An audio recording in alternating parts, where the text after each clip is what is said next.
Hello, welcome to my channel and welcome back to the Hunter Call of the Wild, sort of. So I have yet to embark on the Great One Wolf grind. I am letting it kind of die down so I can enjoy it when it's not oversaturated. That's just my choice. However, I do adore all the Great One Wolves, the concepts, all of them. I think they knocked them out of the park. Some of the best Great Ones to date, for sure. And I was admiring someone's Dawnbreak that they got in a Discord. And it hit me how the Dawnbreak is so different from the rest of the lineup of wolves. And in my little storyteller, whimsical, twisted brain, I had to personify this wolf, which means I had to personify the rest of the wolves, the Great One wolves.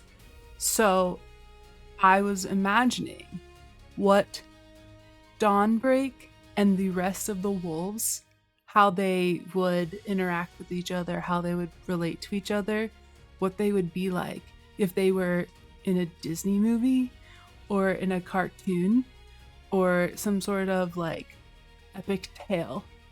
How would these wolves interact? How would they be related to each other? What would what would they be like? And Dawnbreak being the center, our little protagonist. Like, what is that? Because Dawnbreak is this bright, light golden color wolf, right? He's like this shining beacon, untouched. He doesn't have any scars. He has both of his eyeballs, like nothing. He's unfazed, untouched. So compared to most of the other lineup are pretty battered and torn or completely dark or black and white or whatever. So I kind of wanted to explore this and give you my thoughts on what this cast of characters would be like. And I'm going to chop this up into a short series as well, but it's going to also be this long form video. But let me know in the comments down below what you think these Great One wolves, what their characters would be, or if you agree or disagree with how I see them. I would love to hear your thoughts, but let's talk about it. Let's talk about what these wolves, and I didn't give them names. I'm just going to call them by their fur types, like the name of the fur, like that's going to be their first name. I didn't actually give them names. So we're just going to refer to them as whatever their fur type name is. But let's talk about it. So our protagonist is Dawnbreak, like I said. He's, in my head, he's a young pup. He's just coming up in the ranks. Now, I don't know how all these wolves, I'm assuming they're part of like maybe a big pack, or they have like different packs. Like, I don't know. I don't think they're all related, but they're maybe like a communal with a lot of different packs. Maybe kind of like a tribe type situation where there's lots of little family groups. I don't know, but I definitely see them being a part of like a bigger pack, and then there's like little offsets of these wolves. Obviously, they're not all alphas, but like by themselves, when you get them, it'd be the alpha of the pack. But in this story, they're not all alphas. They all have their own stories, but I don't think they're an alpha wolf, right? But anyway, so Dawnbreak, he's our protagonist. He's a young pup. He's coming up in the ranks. He's fresh, unscathed, clean, shiny, new. And he's eager and enthusiastic to prove himself. He wants to go on epic adventures, he wants to win battles, and he wants to carve a name for himself. And, you know, he wants the rest of the pack to honor him like they do other members of the pack. One of those members being his big brother, Razorwind. And of course, Razorwind, he's made a name for himself. He's an adventurer, he's a warrior, he's defeated many a mighty opponent. He's making it near impossible for Dawnbreak to live up to his legacy. So Dawnbreak is living in his shadow and trying so hard to work his way out from behind that shadow of his brother Razorwind. And Razorwind, he obviously wears his accolades with pride, but he loves his little brother. He loves Dawnbreak, and he wants him to be safe, and he probably doesn't want him to see or go up against the things that he has seen. But even though he knows that Dawnbreak needs to carve his own path, he doesn't want it to be as hard or as gruesome as what he has seen. But he also knows that Dawnbreak needs to come into his own by himself, and he needs to be able to make a name for himself. So he can't really stay protective of him. He needs to let Dawnbreak win some of those battles. But he loves his little brother, and he wants the best for him. And he's not very affectionate. He doesn't always show his brother affection, but he does show how he cares by how he defends Dawnbreak and keeps him safe. But of course, on the flip side, because Razorwind is trying to keep Dawnbreak safe, Dawnbreak loves his older brother. He looks up to him. He wants to be like his older brother. But he has a little bit of a chip on his shoulder, slight resentment, because A, he's living in Razorwind's shadow, but also because Razorwind comes to his aid and comes to defend him. And so it looks like, you're just going to run to your brother. You're not going to win your own battles. And he appreciates his brother defending him, of course.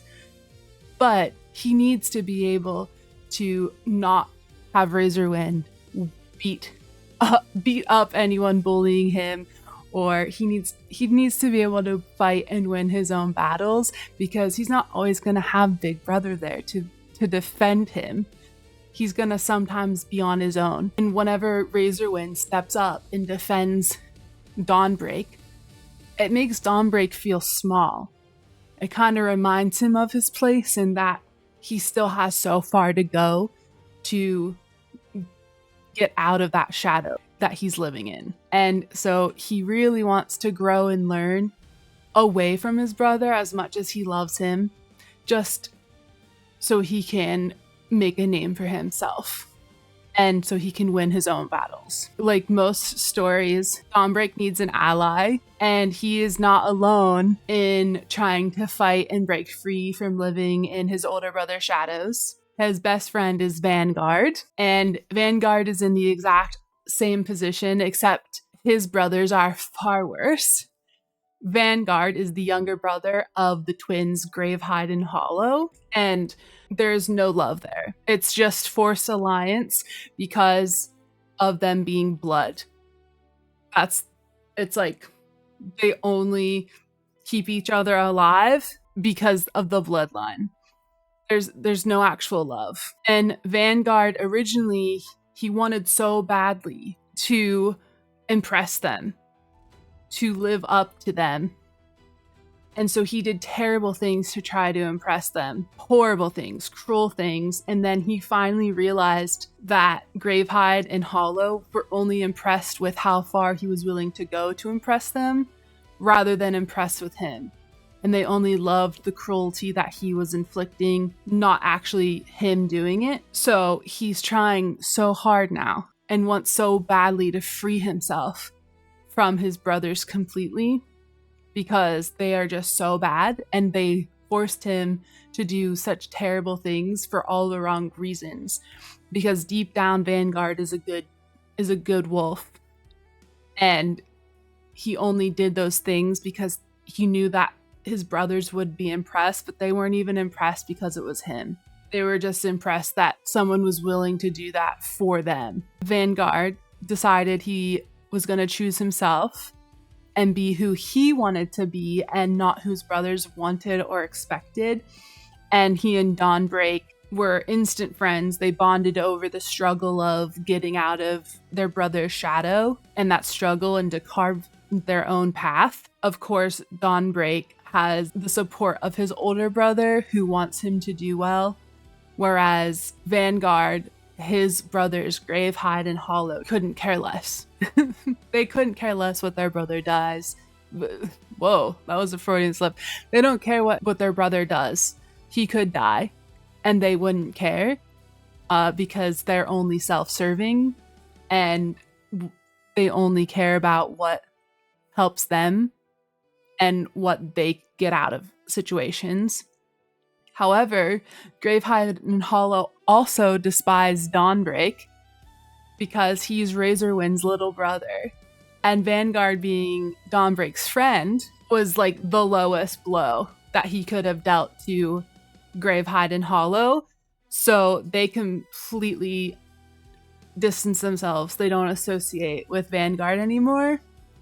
And they're often as cruel to Vanguard as they are to Dawnbreak, despite being blood, because they are just that evil, and they're also mischievous.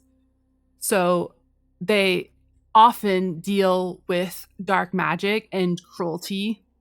They use lesser wolves, like their younger brother, Vanguard, and Dawnbreak as practice, and they thrive on tormenting and antagonizing Dawnbreak. They're about the same age as Razorwind, and they serve together in battle, but Razorwind's efforts were praised and honored because he was like at the head of the front, using his brute strength, charisma, charm to win, and obviously win the hearts of those when he returned. Whereas Gravehide and Hollow, they were used for their cunning and evil, often behind the scenes collecting information via nefarious ways. They despise Razorwind because he is everything they are not. He's adored, a hero. He's good. He's not evil.